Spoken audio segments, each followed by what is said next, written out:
પરમ દિવસે એક આર્ટિકલ વાંચતો હતો કે દુબઈ એમનું એકદમ ટેક્સ સેવન કન્ટ્રી હોવાથી બિલકુલ લાખોની સંખ્યામાં ઇન્ડિયન્સ, એમાં પણ ગુજરાતીઓ દુબઈ પરમેનન્ટલી સેટલ થવા થઈ ગયા છે.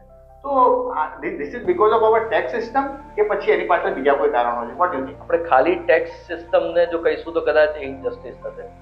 કોઈ પણ ડિસિઝન પાછળ ઘણા બધા factors in my opinion matter કરતા હોય છે. Tax one of the factor possible છે, બાકી standard of living, quality of life, quality of air breathing, આપણે જોઈએ છીએ કે પોલ્યુશન પણ કેટલું છે.